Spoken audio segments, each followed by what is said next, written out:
Salve a tutti! E allora andiamo a procedere con un video abbastanza corto per una testata del Peugeot 16 valvole. Quindi questo è un tipo di lavoro che già è stato fatto, flussato precedentemente in qualche altro video. E si sta cercando di andare a fare dei miglioramenti proprio per andare a valutare con degli abracambi diversi e altre modifiche da fare, di recuperare qualche cosa di cavalli in più. E allora andiamo a vedere un po' nel procedere alcuni lavori che non vanno fatti, quindi sulla testata da fare attenzione a non andare incontro a questi piccoli problematiche che si vengono a creare nelle lavorazioni. Allora, nella pulizia della testata si è andato un po' a lucidare i condotti perché andate in rettifica dove vanno a fare questo tipo di lavorazione, un po' si è cercato di pulire internamente i condotti della testata. Quindi da una parte sullo scarico ci può stare, però se andiamo a vedere sul discorso dell'aspirazione, invece hanno cercato di pulire internamente i condotti della testata, cosa che è andato un po' a distruggere la lavorazione che si era creata precedentemente con la lavorazione incrociata con la tela a grana più grossa, proprio per avere una rugosità sulle pareti tale da far aderire sulle pareti il flusso di aria che entra dentro. In questo caso dovrò per forza andare un po' a riprendere i condotti per andare a togliere questa lucentezza che è stata creata nel modo di pulire i condotti. Quindi l'inesperienza su tante delle rettifiche, a volte che non sono dedicate a questo tipo di lavorazione, va un po' a creare. Al di là poi della cilindrata della macchina che per noi è influente per adesso e quindi non faccio vedere nemmeno i risultati delle prove di flussaggio in questo video proprio perché vedo che sono in pochi che interessano a avere dei dati. E allora andiamo un po' a vedere intanto la modifica su questa testata perché proprio per avere un incremento di cavalli si sta cercando prima di flussare il tipo di collettore che era montato con un altro che abbiamo visto in qualche altro video pure lavorato e accoppiato con un altro tipo di farfalla con la lunghezza poi non ci va a interessare per il momento a livello di flussaggio la lunghezza del condotto quindi a livello di trombetta non va a creare problemi proprio perché non abbiamo la risonanza dei condotti quindi non ci interessa in questo caso.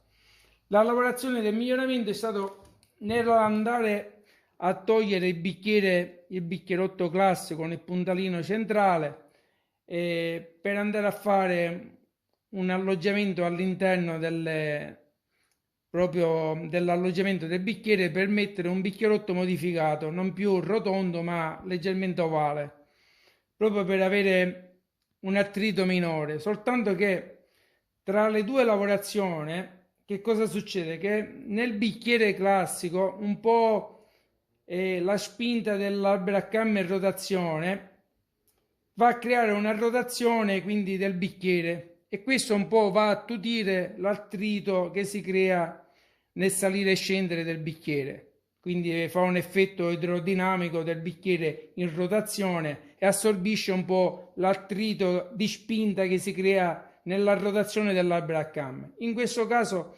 invece qualcosa lo andiamo ad avere e quindi dobbiamo liberare i fori per avere una lubrificazione in questo tipo di lavorazione e quindi si cerca di avere un alleggerimento proprio perché si vanno a montare dei bicchieri un po' particolari, quindi c'è questo di miglioramento.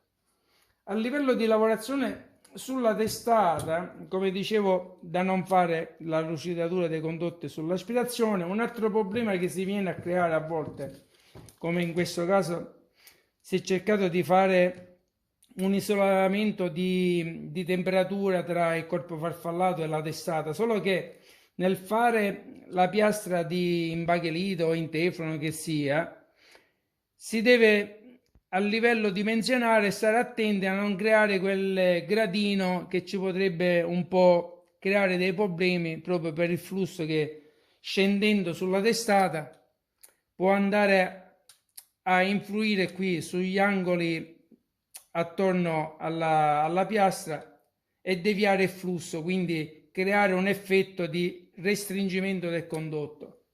E quindi c'è da valutare, perché a volte che cosa succede? Uno fa la piastra perfettamente, solo che nel modo di montare si deve stare attento che sia che venga vincolata abbastanza bene, ma anche nella piastra andare a fare quel tipo di lavorazione per non creare un gradino di ostacolo al flusso in entrata della testata.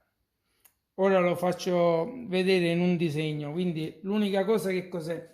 Andare a prendere le dimensioni del collettore, del corpo farfallato che sia, prendere le dimensioni giuste ed avere sempre quel margine, se andiamo a mettere uno strato intermedio, di avere una sezione più ampia verso l'esterno e più stretta verso la testata, quindi da non creare quell'effetto.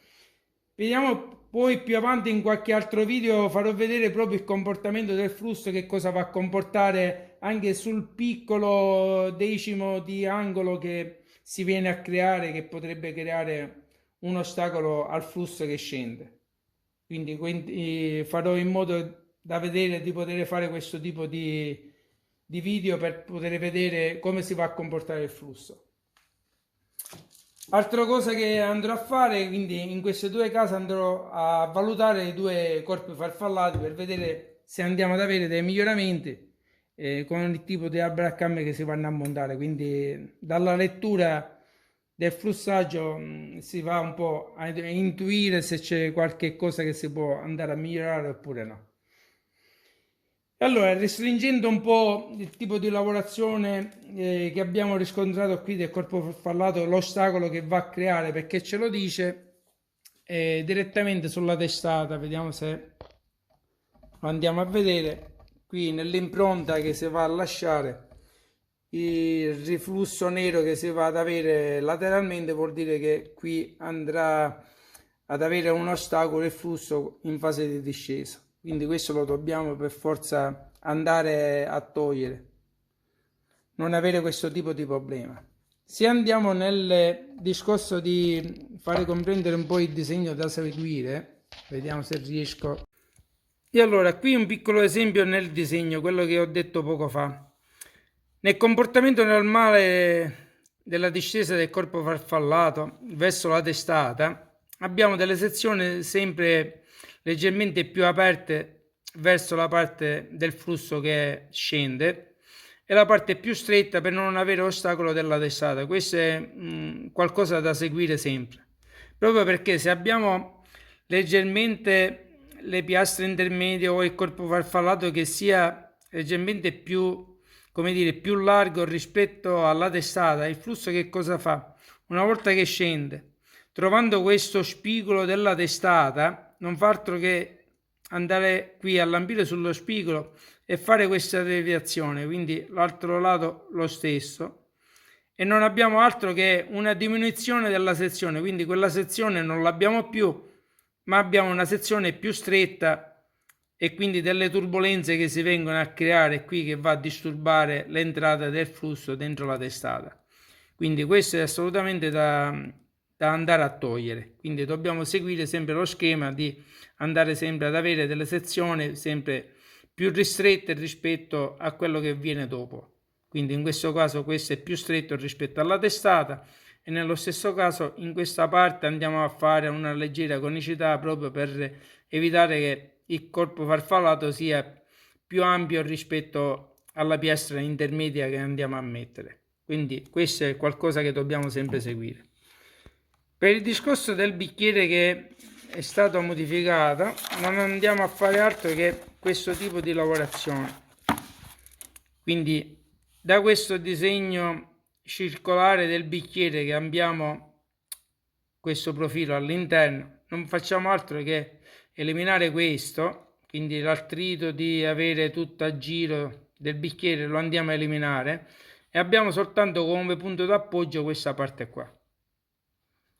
E come dire, non c'è l'assorbimento della rotazione della spinta, e quindi il bicchiere va in rotazione e assorbe un po' la spinta che abbiamo sulla braccamme sul bicchiere. Quindi l'attrito che si viene a creare in fase di discesa un po' viene assorbita per la rotazione del bicchiere. In questo caso non l'abbiamo, ma abbiamo una sezione di appoggio leggermente più ristretta e quindi un po' le perdite si vanno a compensare. Tutt'al più si ha una leggerezza rispetto al bicchiere, in questo caso a parità di utilizzo dei componenti.